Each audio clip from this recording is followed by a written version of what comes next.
नमस्कार दोस्तों। आज की कहानी एक लव स्टोरी है।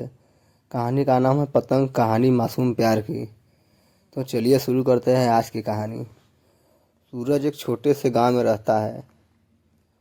गांव में शहरों जैसा माहौल नहीं होता।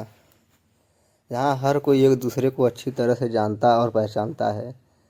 सूरज अभी 19 साल का हुआ है और यही वो उम्र होती है जब कुछ एहसास आपके अंदर आने लगता है। सूरज एक गरीब परिवार से है। माँ और पिताजी दोनों काम करते हैं ताकि सूरज और उसकी छोटी बहन की अच्छी से पढ़ाई लिखाई हो सके। सूरज के घर के पीछे एक बरामदा है। जैसे कि गांव में घर होते हैं, थोड़े फूले हुए। सूरज अक्सर गर्मी में छत पर सोया करता है और आज भी सूरज छत पर सोया है। लेकिन कुछ शोर की वजह से उसकी आंखें खुल जाती है। उठकर नीचे वो देखता है और यह पहली बार था जब उसने देखा है नेहा को। हल्के नीले रंग की सलवार सूट पहने वो अपनी मम्मी के साथ सामने वाले शर्मा जी के यहाँ आई है। वो शर्मा जी की भांजी है। उसकी मम्मी ऑटो वाले के पैसों को लेकर बहस कर रही है। सुबह गर्मियों का सूरज है तेज। नेहा बैग लिए खड़ी है। उसकी आंखों पर सूरज की रोशनी आ रही है। यह देखकर सूरज, असली सूरज और नेहा के बीच में आ जाता है। अचानक से नेहा पर रोशनी पड़ना बंद हो जाती है और इसलिए उसका ध्यान जाता है सूरज की ओर। यह पहली बार था जब सूरज और नेहा ने एक दूसरे को देखा। अब उम्र समझो या और कुछ, लेकिन दोनों को पहली नज़र में एक दूसरे से प्यार हो गया।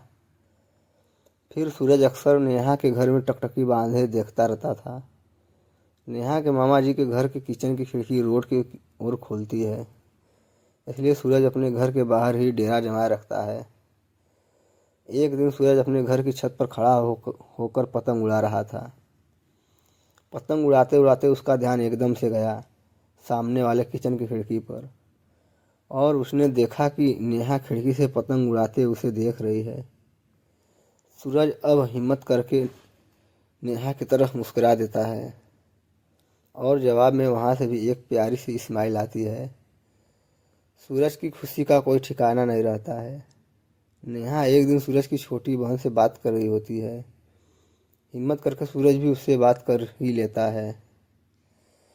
सूरज को पता चलता है कि नेहा पतंग उड़ाना सीखना चाहती है। सूरज उसे सिखाने को बोलता है, लेकिन वो मना करती है क्योंकि उसकी मम्मी उसे किसी भी लड़के से बात करने भी नहीं देती। पतंग उड़ाना तो बहुत दूर की बात है। सूरज उसे बोलता है कि वो उसके घर के पीछे बरामदे में उसे सिखा देगा। साथ ही वहाँ सूरज की बहन भी होगी। नेहा थोड़ा मनाने पर मान जाती है। आखिर वो भी सूरज के साथ समय बिताना चाहती है। नेहा की मम्मी जब उसकी मामी के साथ किसी रिश्तेदार से मिलने जाती है, तब नेहा सूरज के बरामदे में जाती है। लेकिन उन्हें नहीं पता था कि अनजाने में वो बड़ी मुसीबत में फंसने वाले हैं। पतंग उड़ाते समय नेहा के पैर में मोच आ जाती है और चल भी नहीं पाती है। नेहा वहीं बैठ जाती है। उसकी आंखों से आंसू निकलने लगते हैं। सूरज उसे दर्द में ऐसे देखकर उसे गोद में उठा लेता है और कमरे में बिस्तर की ओर ले जाता है।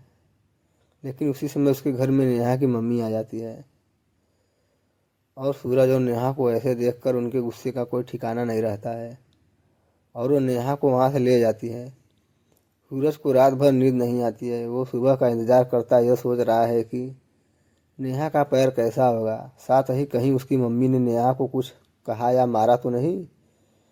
सुबह होते ही और सूरज देखता है कि नेहा और उसकी मम्मी ऑटो में बैठकर जा रहे हैं।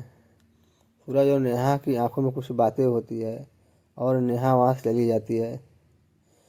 अब सूरज को नेहा का इंतज़ार ही रहता है।